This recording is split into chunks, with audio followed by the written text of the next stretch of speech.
ভাবুন তো এমন একটা উপত্যকার কথা যেখানে কোনো পানি নেই, কোনো গাছপালা নেই, নেই কোনো জনবসতি।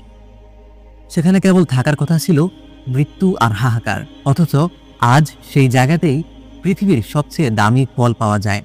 মানুষের ভিড় সেখানে কখনোই কমে না। কিন্তু কেন? কারণ 1000 বছর আগে এক বৃদ্ধ নবী সেই মরুভূমিতে দাঁড়িয়ে আল্লাহর কাছে হাত তুলেছিলেন। তার সেই দোয়ার কারণেই আজ মক্কা নিরাপদ এবং প্রাচুর্যে ভরা। কিন্তু মক্কার কুরাইশরা সেই নিয়ামতের শুকরিয়া আদায় করেনি। তারা সেই দোয়ার ফল ভোগ করেছে ঠিকই, কিন্তু দয়াময় আল্লাহকে অস্বীকার করেছে। ইয়া রাহমান। আসসালামু আলাইকুম। শানে নুজুল সিরিজের আজকের পর্বে আপনাদের স্বাগতম। আজ আমরা কথা বলবো সূরা ইব্রাহিম নিয়ে। জানবো মুমিনের উদাহরণ হিসেবে কেন খেজুর গাছকে বেছে নেওয়া হলো এবং কিয়ামতের দিন শয়তান তার অনুসারীদের উদ্দেশ্যে কি ভাষণ দেবে। সবকিছুই থাকবে আজকের ভিডিওতে। চলুন শুরু করি। বিষয় ১, মুমিন এবং পবিত্র কালামের উদাহরণ। সূরা ইব্রাহিম আয়াত 24 থেকে 25। সূরা ইব্রাহিমের 24 ও 25 নং আয়াতে আল্লাহ তাআলা কালিমা তাইয়্যিবা বা পবিত্র বাক্যকে একটি পবিত্র গাছ এর সাথে তুলনা করেছেন। এই আয়াতের ব্যাখ্যায় সহিহ বুখারীতে একটি চমৎকার হাদিস এসেছে। হযরত আব্দুল্লাহ ইবনে ওমর রাদিয়াল্লাহু তাআলা আনহু বর্ণনা করেন, একদিন রাসূলুল্লাহ সাল্লাল্লাহু আলাইহি ওয়াসাল্লাম সাহাবীদের জিজ্ঞেস করলেন, গাছপালার মধ্যে এমন একটি গাছ আছে যার পাতা ঝরে পড়ে না এবং তা মুসলিমের মতো উপকারী। তোমরা বলো তো সেই গাছটি কি? সাহাবীরা জঙ্গলের বিভিন্ন গাছের নাম ভাবতে লাগলেন। ইবনে ওমর রাদিয়াল্লাহু তাআলা আনহু বলেন, আমার মনে হলো এটি খেজুর গাছ, কিন্তু আমি বয়সে ছোট হওয়ায় লজ্জায় কিছু বললাম না। অবশেষে সাহাবীরা বললেন, ইয়া রাসূলুল্লাহ, আপনি বলে দিন। তখন নবীজি সাল্লাল্লাহু আলাইহি ওয়াসাল্লাম বললেন, সেটি হলো খেজুর গাছ। সহিহ বুখারী। অর্থাৎ খেজুর গাছ যেমন আগাগোড়া মানুষের উপকারে আসে এবং এর শিকড় মাটির গভীরে শক্ত থাকে, তেমনি মুমিনের ঈমানও হৃদয়ের গভীরে গ্রথিত থাকে এবং তার আমল দ্বারা মানুষ সবসময় উপকৃত হয়। বিষয় ২, আল্লাহর নিয়ামত কুফর দ্বারা পরিবর্তন হয়। আয়াত 28 থেকে 29। আল্লাহ তাআলা মানুষকে নিয়ামত দেন, কিন্তু মানুষ যদি অকৃতজ্ঞ হয় তবে তার পরিণতি কি হয়? এই আয়াতে আল্লাহ তাআলা এমন এক জাতির কথা বলেছেন যারা আল্লাহর নিয়ামতকে কুফরি বা অবিশ্বাসের দ্বারা বদলে ফেলেছে এবং নিজের জাতিকে ধ্বংসের মুখে ঠেলে দিয়েছে।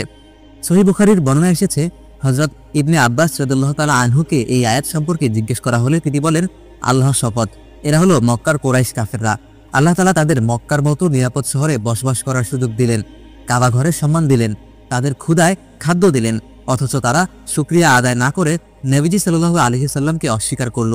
ফলে বদরের যুদ্ধে তারা নিজেদের ধ্বংস নিজেরাই ডেকে আনল।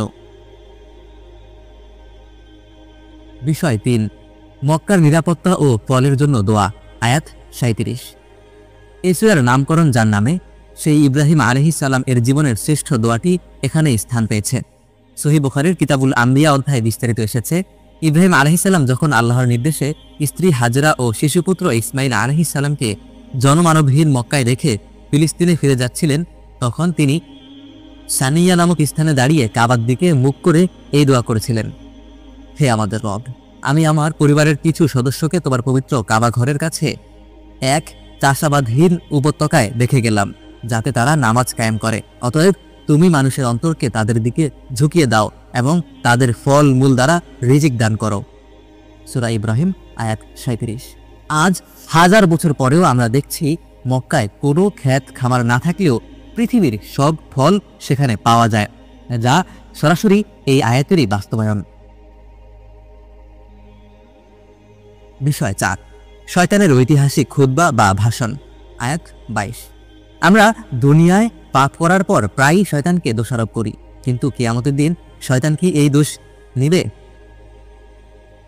হাসান আল বসরি রহমতুল্লাহি আলাই এবং বিখ্যাত মুফাসসিরদের মতে, হাশরের ময়দানে বিচার শেষ হওয়ার পর যখন জান্নাতীরা জান্নাতে এবং জাহান্নামীরা জাহান্নামে যাওয়ার প্রস্তুতি নেবে, তখন শয়তান জাহান্নামীদের সামনে একটি আগুনের মিম্বরে দাঁড়িয়ে ভাষণ দেবে। এটি হবে ইতিহাসের সবচেয়ে মর্মান্তিক ভাষণ। সে বলবে, আল্লাহ তাআলা তোমাদের সত্য ওয়াদা দিয়েছিলেন আর আমিও ওয়াদা দিয়েছিলাম, কিন্তু আমি ভঙ্গ করেছি। তোমাদের উপর আমার কোনো জোর ছিল না, আমি শুধু তোমাদের ডেকেছি আর তোমরা আমার ডাকে সাড়া দিয়েছ। তাই আজ আমাকে দোষ দিও না, বরং নিজেদেরই ভৎসনা করো। সূরা ইব্রাহিম আয়াত 22।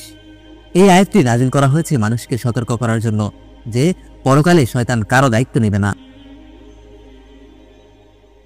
বিষয় 5, রাসূলুল্লাহ সাল্লাল্লাহু আলাইহি ওয়াসাল্লাম এর বিরুদ্ধে ষড়যন্ত্র। আয়াত 46। মাক্কী জীবনের শেষ দিকে কাফেররা নবী সাল্লাল্লাহু আলাইহি ওয়াসাল্লামকে হত্যা বা বন্দী করার জন্য গভীর ষড়যন্ত্র করছিল।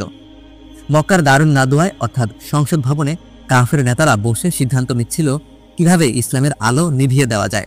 তাদের ষড়যন্ত্র এত গভীর ছিল যে আল্লাহ তাআলা বলেন, তারা তাদের ষড়যন্ত্র করেছিল, কিন্তু তাদের ষড়যন্ত্র আল্লাহ তাআলার জ্ঞানের আয়ত্তে ছিল, যদিও তাদের ষড়যন্ত্র এমন ছিল যা পাহাড়কেও তলিয়ে দিতে পারত। আয়াত 46। অর্থাৎ তাদের প্ল্যান যতই শক্তিশালী হোক না কেন, আল্লাহর পরিকল্পনার কাছে তা কিছুই না। আল্লাহ তাআলা তাদের ষড়যন্ত্র নস্যাৎ করে দিয়ে ইসলামকে বিজয়ী করেছেন। সুপ্রিয় দর্শক, সূরা ইব্রাহিম আমাদের শেখায় কৃতজ্ঞতা।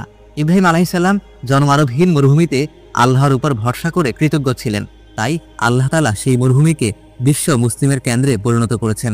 অন্যদিকে কুরাইশরা সব পেয়েও অকৃতজ্ঞ ছিল, তাই তারা ধ্বংস হয়েছে। আর সবচেয়ে বড় শিক্ষা হলো শয়তানের ধোকায় পড়ে পাপ করা যাবে না, কারণ কাল কিয়ামতে সে আমাদের মুখের উপর বলে দেবে, আমাকে দোষ দিও না, সব দোষ তোমাদেরই। সুপ্রিয় দর্শক, আজকের পর্বটি আমরা এখানেই শেষ করছি। কেমন লাগলো অবশ্যই কমেন্টে জানাবেন।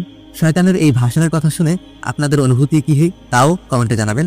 ইনশাআল্লাহ আগামী পর্বে আমরা কথা বলবো সূরা আল হিজর নিয়ে, যেখানে আল্লাহ তাআলা কোরআনের সংরক্ষণের চ্যালেঞ্জ নিয়েছেন এবং আযাব দিয়ে ধ্বংস করা হয়েছে কওমে লূতকে। ভিডিওটি ভালো লাগলে লাইক ও শেয়ার করবেন। আসসালামু আলাইকুম ওয়া রাহমাতুল্লাহ। ইয়া রাহমান।